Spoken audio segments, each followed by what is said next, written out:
Hey everybody, and welcome back to another edition of the Physiotutors podcast. Our guest today is Rob Sillevis, a physiotherapist, manual therapist and researcher in the US with practices in Indiana, Cape Coral and the Florida Gulf Coast. He also has an accredited manual therapy program through Physio Solutions, and that's the topic of today's podcast, manual therapy. Rob, I've given a brief overview. Can you maybe tell us a little bit more about yourself? Sure, Sonny, thank you for that introduction.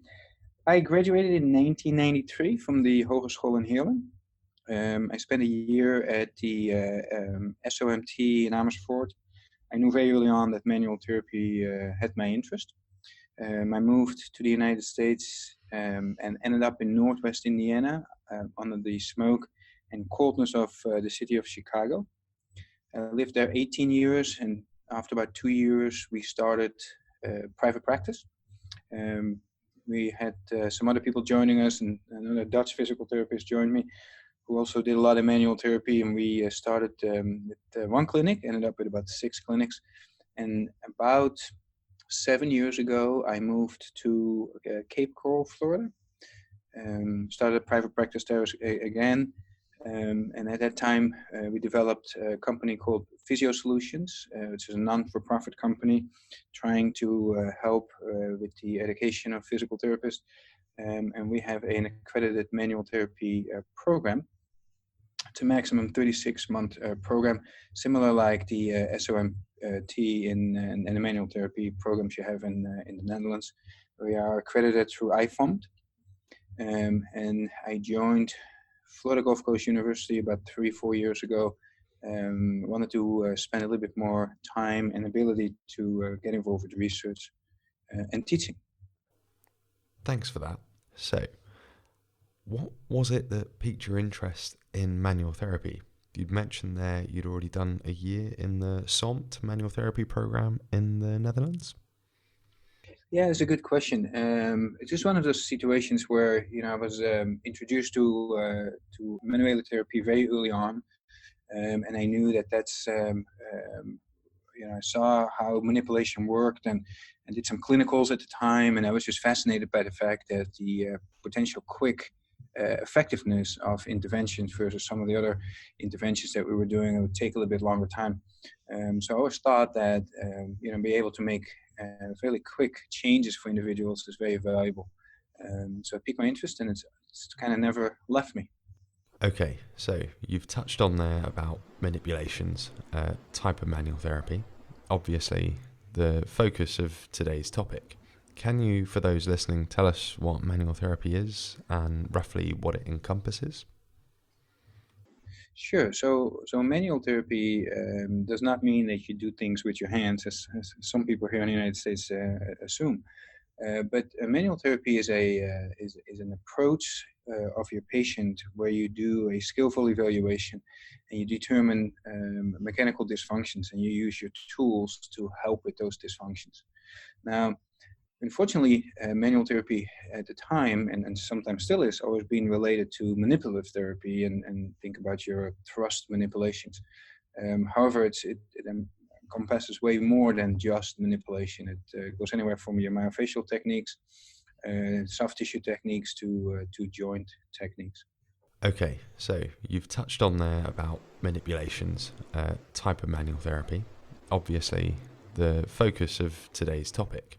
Can you, for those listening, tell us what manual therapy is and roughly what it encompasses? Yeah, sure. So, when you think about the joint techniques, we have, when you think about the lower grades, sometimes referred to as mobilizations, although we really like to use the word manipulation for all of them. So the APTA here in America came out with a definition in 2008 that identified that joint manipulation is any form of joint technique, either low amplitude or high amplitude, short range or large range.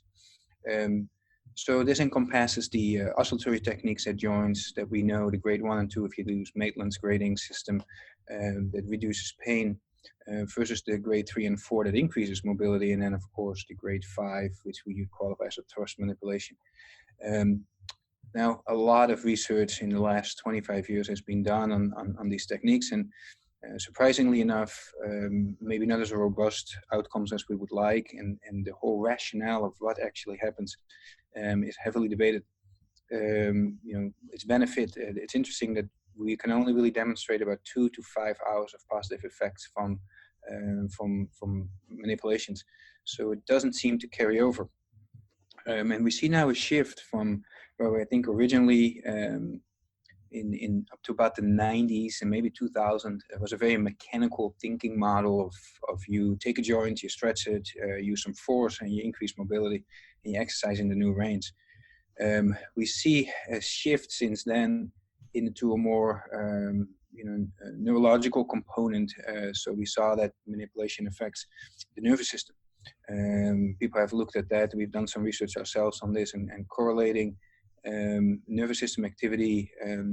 You might be aware, for instance, to give you an example, that thoracic thrust manipulation has shown to be beneficial for neck pain, shoulder pain, elbow pain, and wrist pain. And there's obviously no other connecting factor between these regions other than the nervous system. Now we're seeing a shift, which is not completely unsurprising, but we're now seeing a shift to the biopsychosocial model, in which a patient is more seen in its functioning as a total, in its environment, in its surroundings, and not just purely as that knee or that shoulder or that cervical spine. It seems that the shift towards the central nervous system is back on track. We saw that early in the 2000s. Went a bit away from that as we couldn't really demonstrate much. But I have the feeling with better technology now, we're able to capture things better. And we're heading back into the central nervous system to explain some of the phenomena seen after manipulations. Okay. You've mentioned a few things there. I think one thing that is important for us to talk about, and I mentioned it in the questions that I sent you previously, was you mentioned earlier about the skillful evaluation. Can you talk to us a little bit more about that? As like you say, it's not just about cracking someone, it's about also deciding what type of manipulation to use, what type of grade to use. Right. Okay. Yeah. So historically, manual therapy, and as far as I know, in the Netherlands is the only country at this point where manual therapy is a protected profession, and you need to go to continuing education and be certified. And many other countries, physical therapists mix things together. But what the idea is that if you're going to deliver forces, and sometimes high forces, to regions that potentially are vulnerable, and there's a lot of controversy about using these techniques, for instance, in the cervical spine, is that you need to be able to identify if these structures need it. So a mechanical analysis of joint mobility, comparing right to left, would be required to determine if thrust techniques are indicated. And that would be the skillful evaluation of your patient, where you look at joint motion, intervertebral motion, you compare right to left if we're talking about the spine. Similar story goes for peripheral joints. I don't know if that answered your question or not. But it does a little bit, but if you could sort of talk to us a little bit more, how do you decide then? Do you use the clinical prediction values? I know there's the Cleland or the Hicks or the Flynn clinical prediction values to decide whether or not manipulations or mobilizations or what have you would be appropriate. Do you use those yourself? Do you teach those on your course? Or So you bring up a good point, and we're seeing a shift again from, if you look at where healthcare is going in general, is we see that outcomes are becoming very important. People are looking at healthcare cost, and outcomes need to be delivered for patients. So what we've seen is how can we as clinicians determine if there's a greater likelihood or probability that a particular approach is beneficial.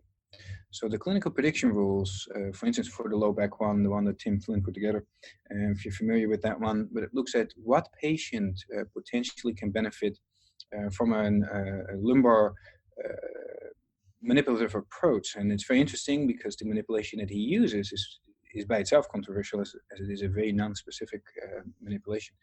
So the skill of manual therapy really becomes in the operator, where the operator needs to decide what technique to use under what circumstances. And we like to do that on an evidence-based model. So when you think about, for instance, the cervical spine, there's just as many articles that by research that has been performed that says that non-thrust techniques are just as good as thrust techniques.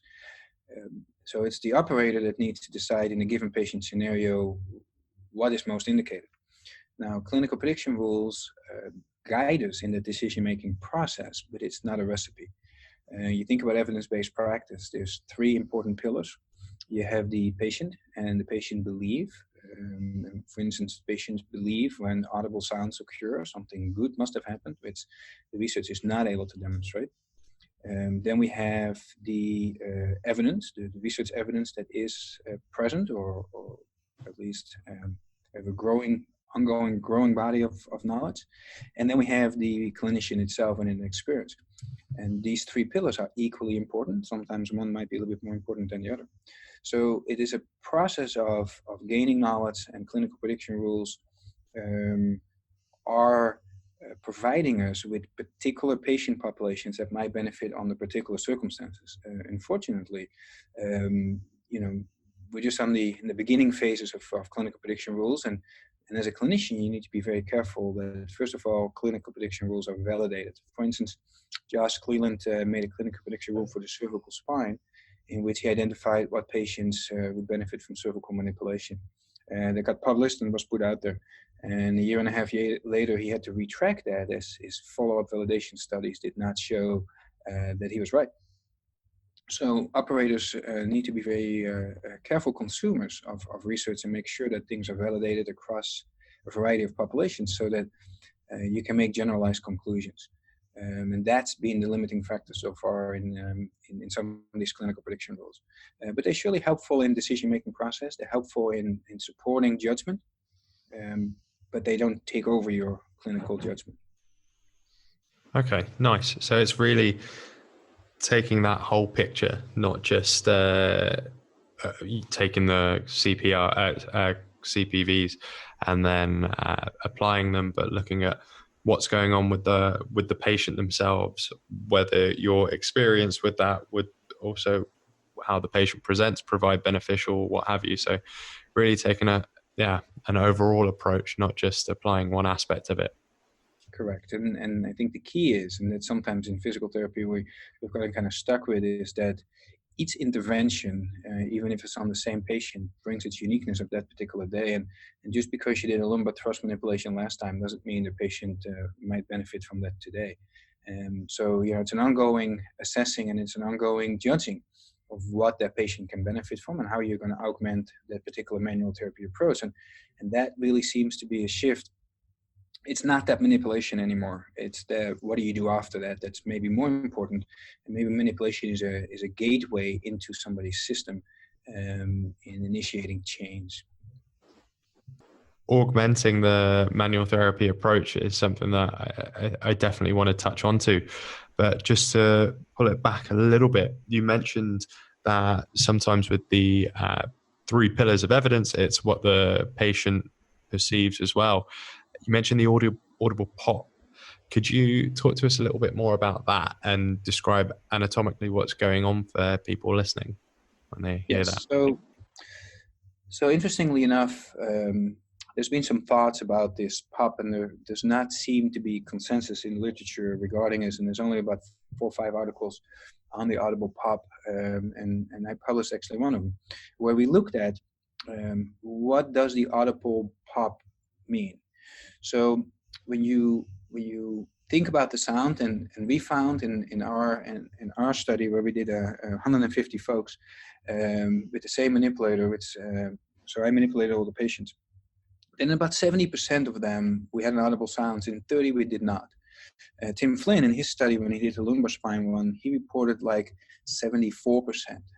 So we thought it was interesting that we see that in that one out of 4 we don't get an audible sound. The question then is, does it make a difference? So they've looked at audible sounds on pain, and there was no correlation. They looked at audible sound on functional outcomes, no correlation. They looked at audible sounds and range of motion, no correlation. And then we looked at audible sounds and the autonomic nervous system activity, and we could not identify any significant correlation by autonomic nervous system activity measured by pupillometry and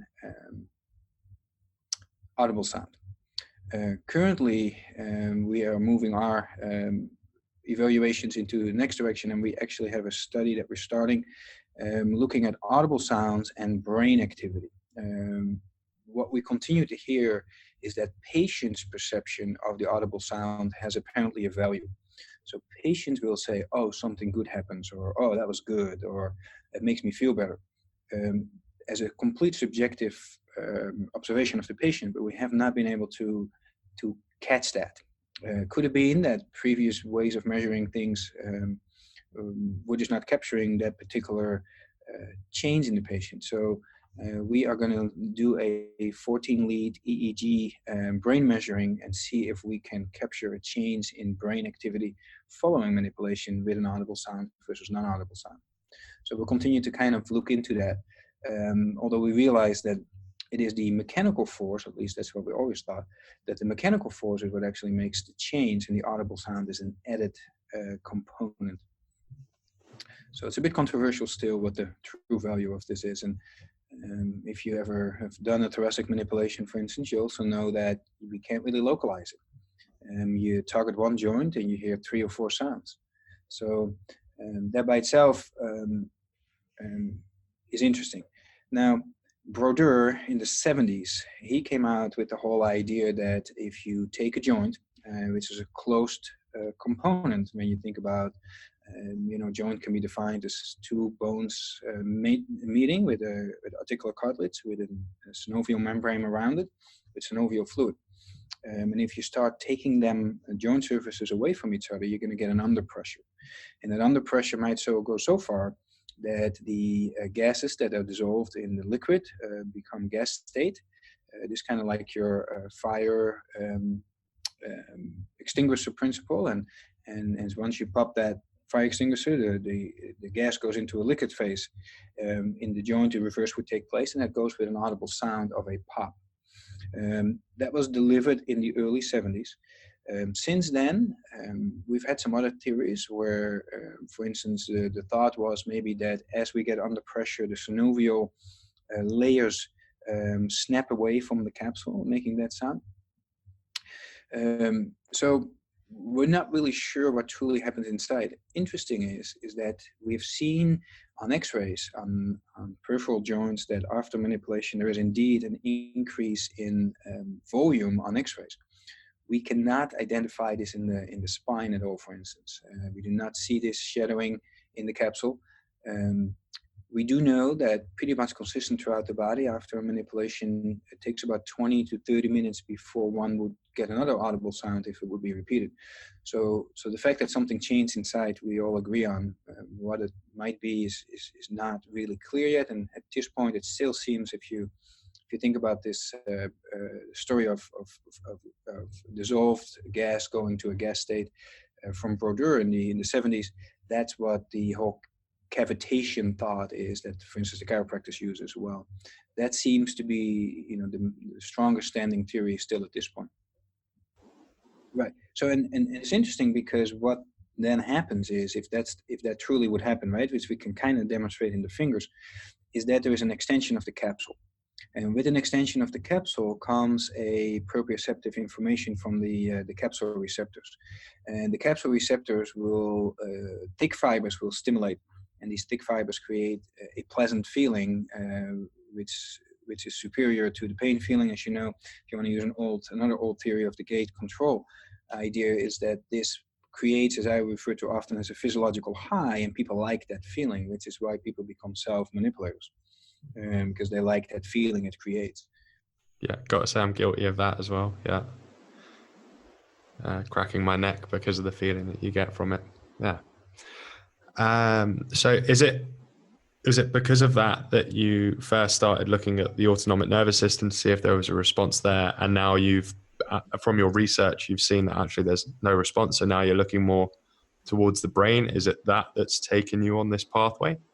Yeah, so we have a device where we can measure pupil diameter life. Interesting is that the pupil is a structure that's only innervated by the autonomic nervous system. So both sympathetic and parasympathetic innervation control the diameter of the pupil. So one could instantly measure any change that this system undergoes. And so we've been using it for dry needling, for instance. We just completed a dry needling study that just got published on optimal dry needling time based on the nervous system. In 2008, I did a study with Josh Cleland on the thoracic spine and autonomic nervous system. So the issue, I think, is that we got to look, if we're now kind of stepping away from this whole localized mechanism, is that why do these things not last, right? If you think traditionally, physical therapy is what I refer to as an input profession. You have a pain, we give you a hot pack, we give you ultrasound, we give you an exercise, we do manual therapy with you, and over time things change. What I'm starting to become more interested in is actually the other way around. If you think of pain and what the pain guys are doing, as you see Andrea van der Lauw, for instance, out of South Africa, these guys are looking at brain mapping, and they're looking at what the effect of pain in the brain is. What we're trying to do is we're looking at it from the output side. Is say, okay, if we have a particular area of the brain and that is affected by patient dysfunction, can we now match body activities with that particular area of the brain? So that piqued our interest. We now want to combine that with the manual therapy component and look at how our joint techniques affect this area or dampen this area. Okay, that's really interesting. When are you guys starting this, or have you got any preliminary results that you've seen, or anything that you're able to discuss as well on that? Yeah, so we actually just are initiating this. So we have 3 projects that are actually taking off. So we don't have any data to report on yet. One of the complications that we have is technology. So we have a couple of headsets where we do a 14-lead EEG measuring. The problem that we're running into now, and that's something that we just have to work out, is that brainwaves are measured throughout the brain in general, and we struggle a little bit with localizing things. So we're hitting some practical issues. But we hope that within the next 6 months, when we have things to report, for sure.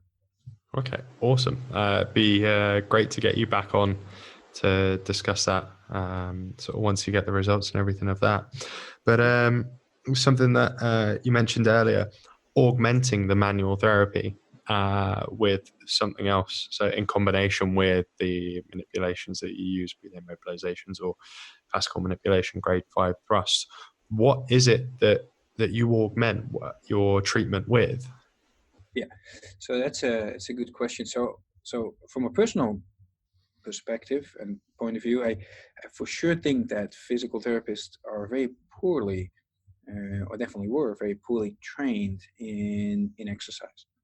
If you talk to an average physical therapist and you talk about dosing of exercise, what's the optimal dose for a patient? There really aren't that many good parameters of dosing out there. But we do know, if something is weak, you have to strengthen that muscle by doing exercise. If something is tight, we give a stretching exercise. Think about, your trapezius, your pectoralis type stretching exercises. What we are not very good at is that if you attack a joint, which is a mechanical structure, then that mechanical structure needs to be moved.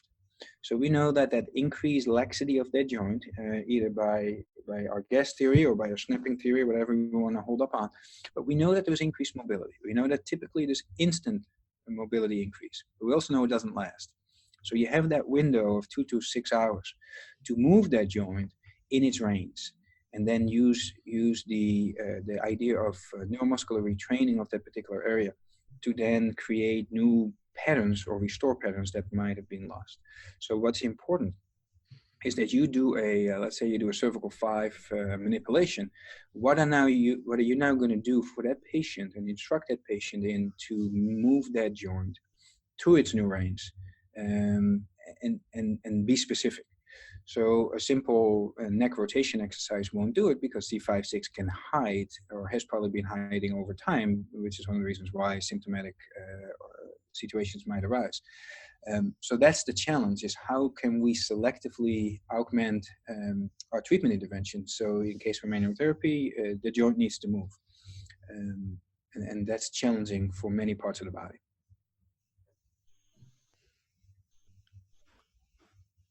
Okay, so what things do you yourself use then? How do you prescribe exercise or something for your patient in that case? What would you do with someone? Yeah, so I use a lot of, I don't know if you're familiar with Mulligan's work, the mobilization with movement idea. He started this many years ago, but basically the thought is that if you put your finger on a joint and you move it passively, you can obviously maintain motion. So what we do now is we combine it. So we use ropes, we use fingers of patients to put pressure on a particular surface and support throughout active range of motion. So you want the muscle component, the neuromuscular component, together with the mechanical force, carrying over what we did in the clinic. So we do a lot of mobilization with movement, if you want to use that term. And the parameters are typically that we make them do it anywhere between 12 and 25 times in one set. And then preferably 5 to 8 times in a day. And this should not include a pain experience, so it shouldn't go into the pain border. But by repeated moving, we hope that with the muscle component, this is an active participation of the patient, that you create these new neuromuscular pathways, or restore old neuromuscular pathways to hold that motion pattern, which then over time leads to moving within the full range. As it comes to strength exercises, we typically dose it that we should be able to, with repetition number 8, 9, or 10, you should have a burning fatigue. And we typically do 3 sets. It seems that the guidelines are kind of indicating in that direction. As it comes down for stretching, the current stretching guidelines are 30 seconds. And you would maintain that at least once a day for a prolonged period of time. And I don't know if you've seen any of the current discussions, is actually that studies are not showing any length in muscle tissue over a 7-month stretching program. So also that may be the effect of that might also be just more in a neuromuscular retraining, allowing a person to use what they already have. And true lengthening probably doesn't occur, although warming of tissue creates flexibility, but not a true change in length. Okay, interesting. From listening to what you're saying, it seems like on a lot of the techniques and stuff of manual therapy, the jury is still out there on a lot of it, but there are these elements that through experience and things that you're putting together yourself, that you are getting wins and success with your patients with. Would you say that's fair to say that? Yeah, that's if you apply evidence, right, and you do look at evidence-based practice, then every patient with an upper quadrant related issue should have a thoracic thrust manipulation. And that's what the evidence shows. Repeated and repeatedly, we have shown benefits. For instance, in the cervical spine, unfortunately, an area where some complicated structures are housed, for instance, the vertebral artery, and there's been some controversy if the benefit versus risk weigh off, leaning maybe to a milder technique versus the thrust technique. But again, it depends on your individual experience and the patient in front of you. And the same goes for lumbar spine. We know that the clinical prediction rule, for instance, has shown that a non-specific manipulation there can be beneficial. So I think it's a tool that, if one has that tool, can be very effectively used. But we shouldn't become just manipulators. it is a small piece of the puzzle. It's not the piece of the puzzle. That seems to be what the evidence for sure is showing. And it can be a very helpful tool. Sometimes you can create motion very fast. But there's a lot more to patient care than just step manipulation. Okay, great.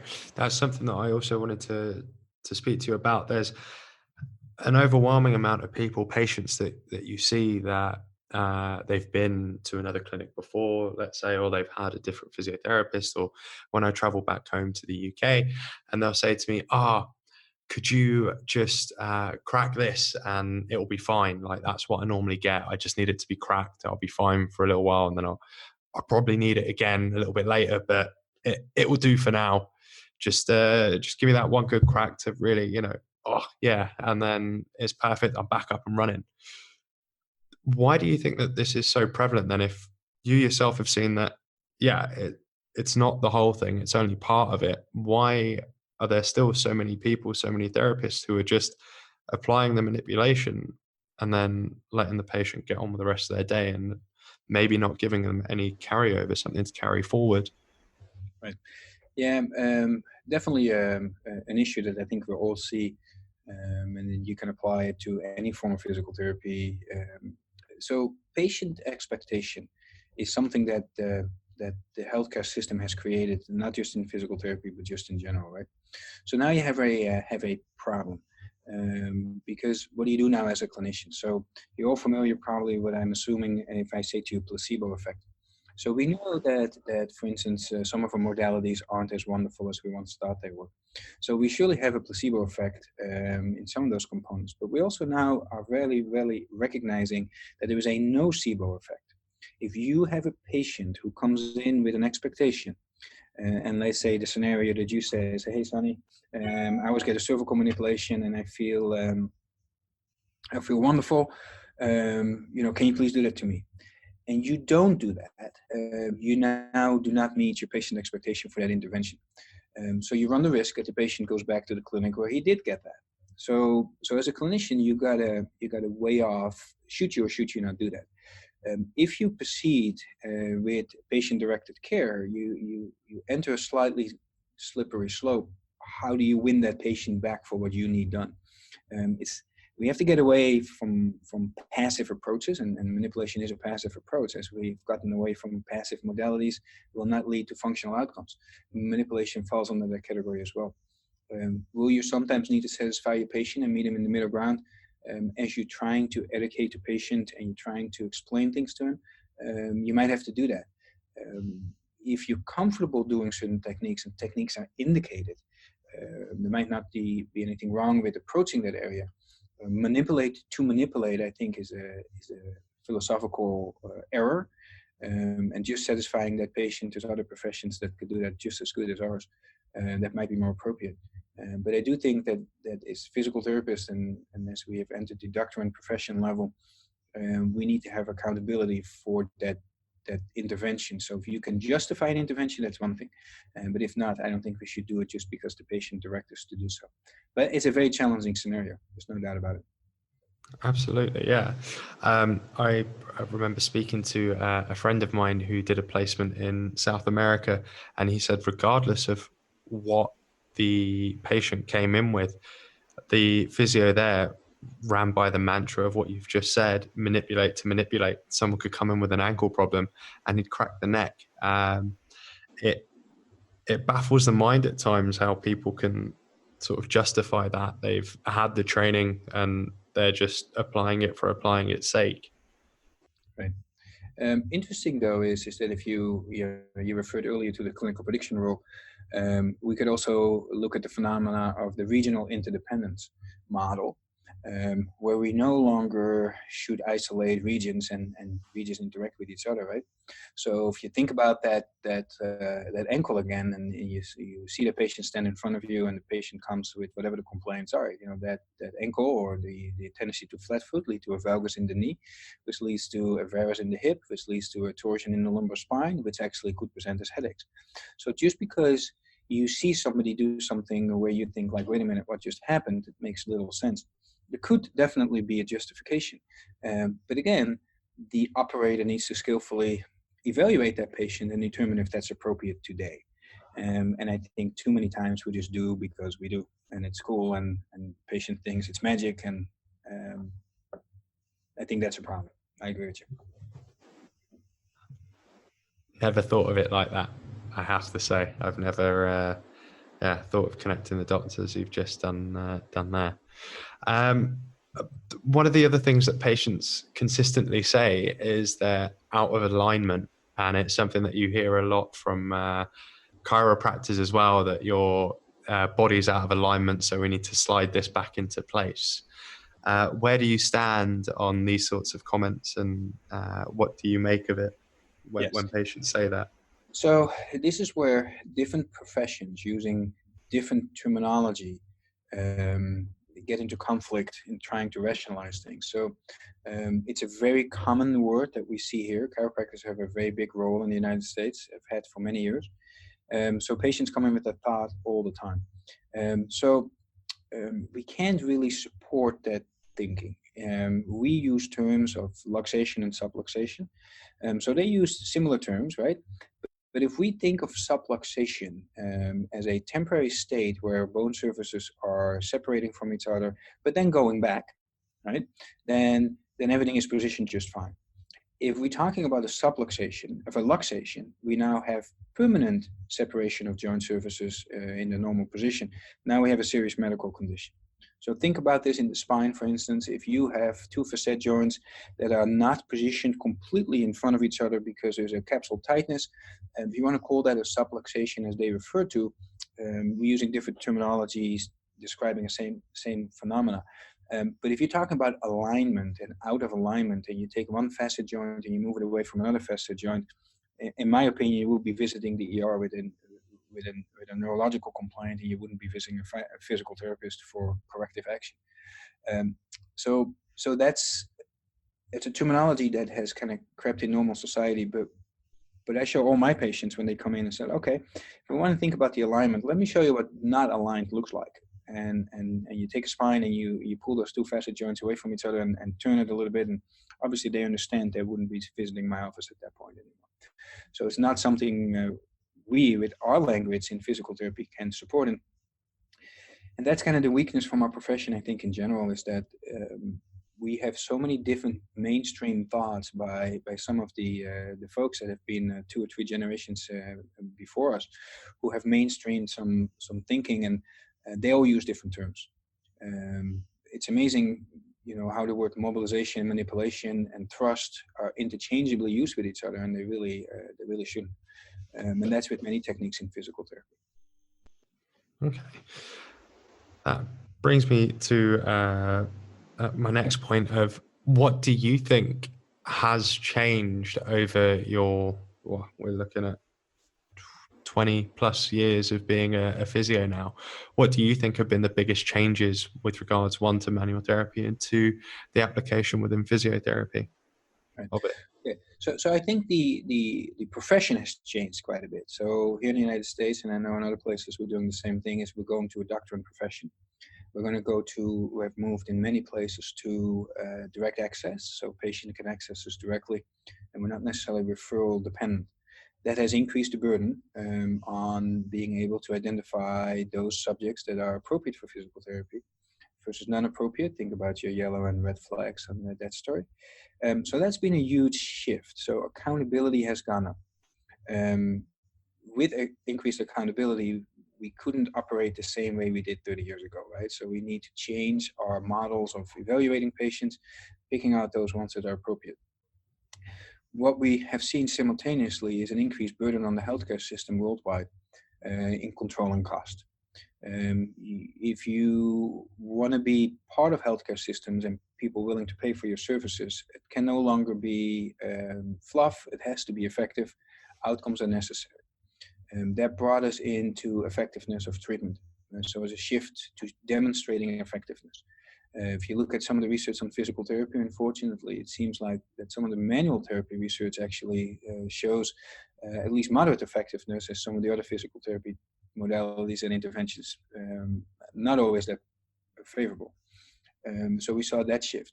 Where the shift now seems to be going is continuing to no longer kind of look at that patient as the twisted ankle that walks in, but basically start looking at the patient as a whole more and more and more, and looking how that patient is actually functioning in society, and can we help them regain those functions.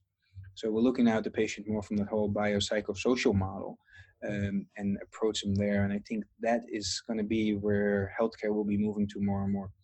So no longer from just that joint to actually a total body idea. And physical therapy has jumped on that bandwagon as well. Okay, nice.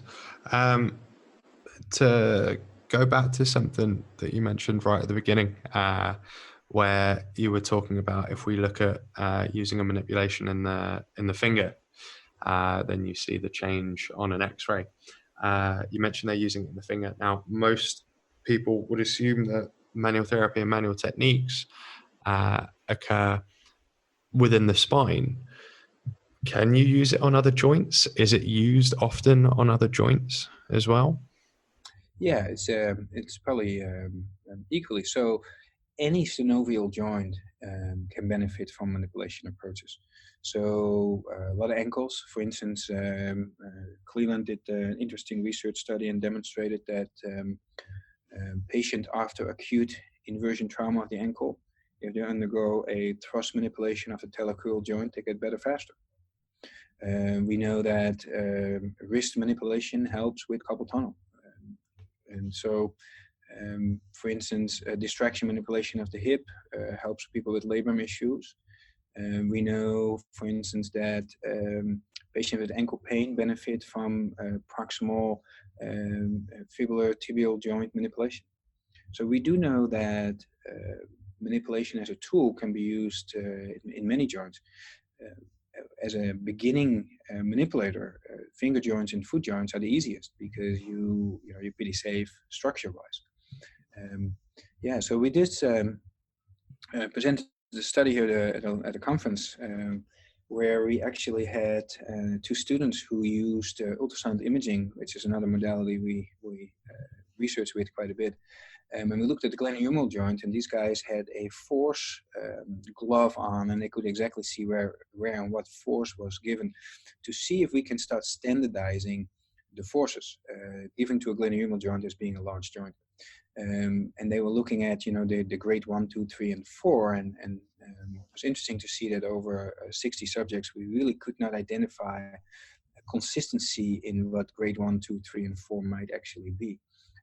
So we have so much differences still between clinicians of what is a grade 1.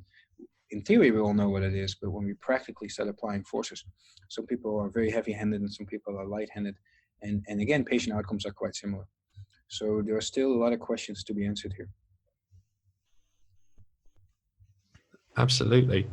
And where do you think that your research that you've carried out yourself has helped you to guide your own practice, to give yourself some answers for those when using it on your patients? Yeah, I think that as you get experienced, I think you have an opportunity to take a step back and things that you critically are doing. When I was young and I started, I was probably one of those folks that manipulation was one of my go-to approaches. As you step back a little bit and you look at the bigger picture, you realize that it's just a small piece. Ultrasound imaging has been a great tool. We just got the word that I just did a case study where one of my patients, we did actually ultrasound imaging on the cervical spine to make decisions on what segment had to get manipulated or not by visualization, because we do know that our assessment are not necessarily that reliable on looking at is things stiff or are they not stiff. So as technology allows us to look inside the body better and better and better, some of those major questions of effectiveness might be answered. We then guide clinical decision making. I don't know if you're familiar with the MSK ultrasound devices, but you can now get, for instance, a Philips, I think Ludify it's called, for about $4,000, and it goes on your iPhone.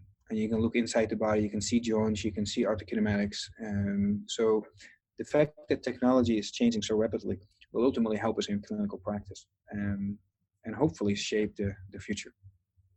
That's incredible. So does this device plug into the phone and then you get the readout on your phone, I assume? Is that how it works? Or Yeah, if you are you familiar with musculoskeletal ultrasound at all? we do it in clinic, but we've got a Okay. big beast of a machine that Yes. my colleagues use. Yeah. Yeah, sure. So the beast of the machine has become tablet, and now is iPhone, and the quality is incredible. So the ultrasound head hasn't changed. That still looks the same, but now you just plug it into your iPhone and you run an app, and you see what you see on the big machine. Now, obviously, it does have its limitations to certain components, but just from a physical therapy point, where we're doing just observation of clinical activities and in real time, the nice thing about the modality as such, if you can work with that, is that you get real-time information about the surface. You think about an X-ray and an MRI and a CAT scan; those are fantastic, ability to look at structures, but they don't move. And most of our patients complain about pain with moving. Ultrasound imaging is something I believe physical therapy should capture, and we should be the ones using it, as we are the musculoskeletal experts. And this can help us looking at joints, and you can do a manipulation and then pre and post look and see if things move better. So it's a great tool. We like it from a teaching point because we can show students what they're doing, and that's very beneficial. It sounds like something out of Star Trek or Stargate, to be able to plug an ultrasound head into your phone and Yeah, it's a reality though. It's there. So units are very small, and technology continues to evolve. Like we were, for instance, talking the other day, and the new iPhone 11. Yep. If you lay it upside down and you get the 3 cameras in the back, there is this little device that some people created. It's like it looks like plastic, clear plastic that you put around it, and you can create a 3D image. So like of whatever the camera's looking at. So we want to use that, for instance, in telehealth, which is very popular here now. Is telehealth, where what if a patient would take an image of themselves and you can 3D see that patient? You can now remotely treat them. So yeah, technology is definitely going to reshape what we will be doing. No doubt about it. That's incredible. I tend to normally finish up with where your next big areas of research would be within manual therapy, but you've already mentioned the brain activity. You Yes. previously touched on some research that you did with dry needling as well. Can you tell us a little bit more about that? And yeah. So both of those actually, I foresee I'll be busy with for a while. So we measured the nervous system using pupillometry, and I was interested in dry needling, which is still controversial in the United States. It's a political issue, but we can do it in every state. I've been doing it in Indiana for many years. Cannot do it in Florida, as we're restricted from doing so. But we had an interest in determining how long should the needle remain inside the body. So we took 20 subjects, and we placed the needle and we measured the nervous system activity, and found that in about 17 minutes, between 17 and 19 minutes, the nervous system returns to its prenatal state. So if a clinician has interest in stimulating the nervous system, those needles need to stay in for about 17 minutes.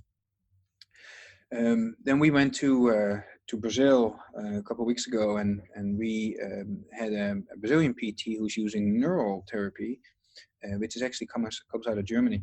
And these guys inject substances as we do the dry needling. So what these guys did, and we did a study with them, they used the same location that I used for my dry needling study. And he injected them, and then we recorded the nervous system changes, and we are analyzing that data as we speak. We're doing some sub-occipital release and nervous system, and then we're going to start looking at the joint sounds and the brain and manual therapy and brain activity in general. So we're continuing to hone in on nervous system as we personally believe that's the foundation for success, and that's where we need to find the answers. So that's where my research hopefully will continue to gravitate towards. Awesome. I'm really looking forward to talking to you again about those in the future. Sounds like great topics. Have you got any upcoming things that you're doing, or how can people find you or reach you rather? That's a good question. We do have some locally. We have some manual therapies and ultrasound imaging certifications that we do out of Florida Gulf Coast University. Nothing else is currently planned, but I would welcome people to email me. My email address is rsille, V from Victoria, is, @fgcu.edu. And I'd be more than happy to communicate with anybody as it relates to manual therapy. That's awesome. Thank you very much. Really appreciate your time. It was really interesting to speak to you and get a little bit more insight into something like manual therapy. Thanks. Great, no problem. Thank you. Well, ladies and gents, thanks again for listening in, and we'll catch you next time. As always, wherever you're listening to this, we appreciate your time, and if you have any comments or suggestions, feel free to get in contact and let us know.